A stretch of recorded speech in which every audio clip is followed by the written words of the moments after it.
Right. Item number 26, alcohol. It has two very important purposes.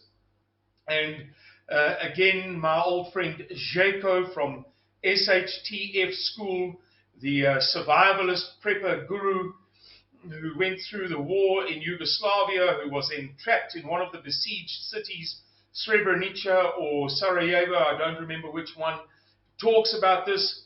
And he says that alcohol is very, very, very valuable in a time of crisis, particularly white spirits, because white spirits have a twofold purpose. Number one, for use as a kind of a substitute for surgical alcohol, not the ideal substitute, but a substitute nevertheless. So that would be particularly vodka. There are other white spirits, but some of them are so full of not fully refined sugar. Traditionally they're meant to be sweet. But I'm going to kind of keep it simple, if you don't mind, because I'm not enough of an expert to get into nitty-gritty detail. And I'm sure that there are those of you out there who do know more than I do on this kind of thing. That's perfectly understandable. And you will act according to your knowledge. But in simple terms, white spirits, preferably the purer white spirits, such as vodka, can be used as a substitute for surgical alcohol. Right, that's the first major purpose that Jaco speaks about, or Selko as it's written.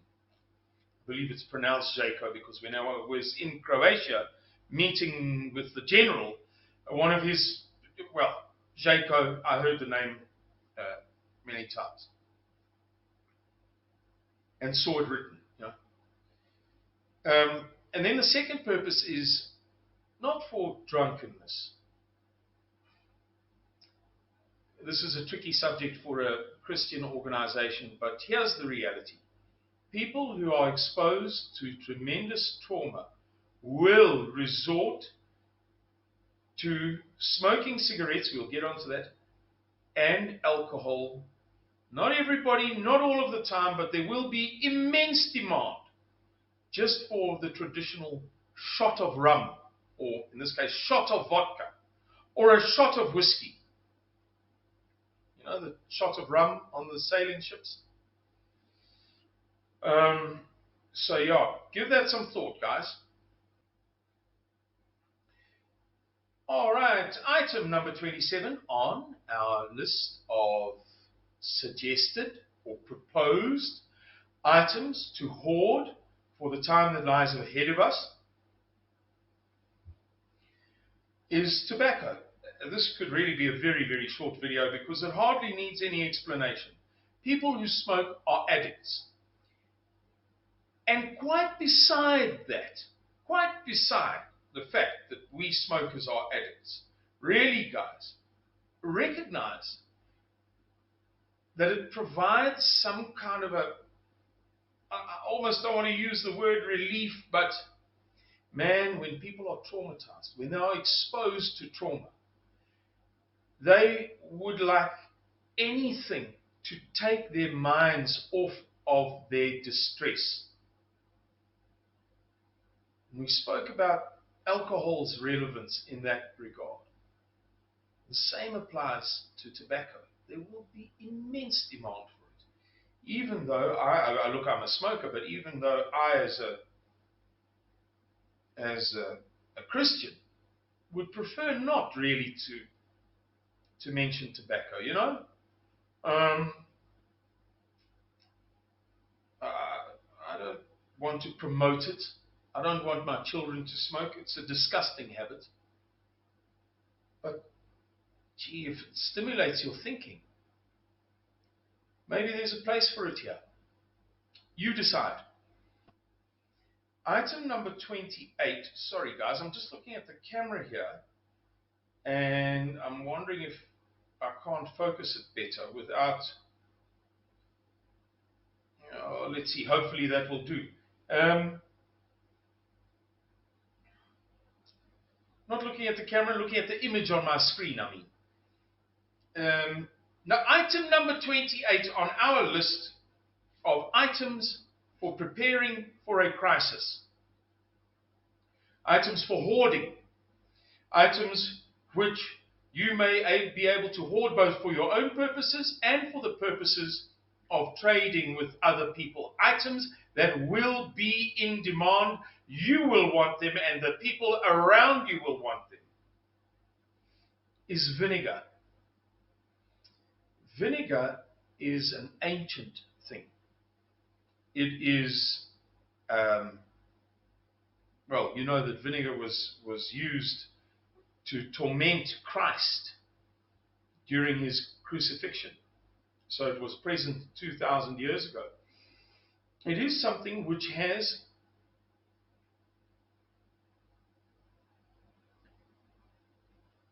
fundamental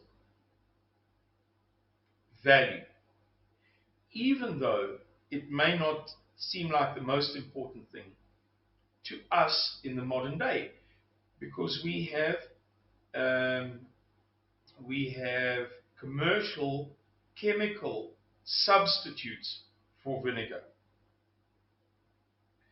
But vinegar will resume its rightful place in our kitchens, in our dining rooms, in our homes, in a time of crisis when those commercial chemical substitutes are not available.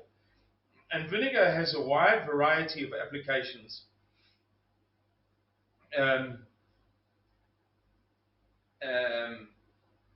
Not only in pickling things. So I urge you to just Google it very easily and have a quick look, a 15-second look at the long list of uses for vinegar on Wikipedia or another website like that. Okay, dokes, everybody, this is the last video in our series of videos on items which you may wish to consider hoarding for both your own purposes, in other words, getting large volumes of or many of, for both your own purposes, your own the consumption by you and your family, and for the purposes of trading or bartering with the people around you for necessities which you may lack in a time of civil war when modern conveniences are not freely available. And this is not, it's not item number 31, it's the honorable mentions. Lead, easier said than done, but there you go. Copper, easier said than done, but there you go. The guys that have copper, lead and copper, and I'm going to mention the next two, brass and bronze. There will be no end of demand for those things. No end. You could extend it to other things as well. Luxury items, e.g. condensed milk. This is a continuation of these honorable mentions. Lighters. Jaco from SHTF School talks about lighters in one of his videos. Fertilizer. Obviously, somebody who has fertilizer, who's able to provide the means for people's crops to grow better, when we are, and in a time when we are entirely reliant upon what we can grow for the vegetables that we eat, the guy that has fertilizer is going to have no end of demand for it. That's just a fact. Vitamins, hose / pipe / tubing. Those are our honorable mentions, but I know as well as you do that there are so many more that we could have added to this list. It had to end somewhere. Thank you for joining us for these videos.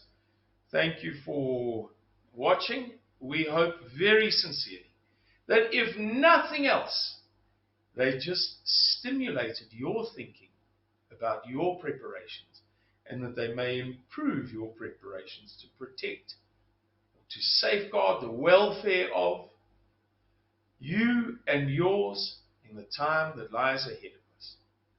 God bless you.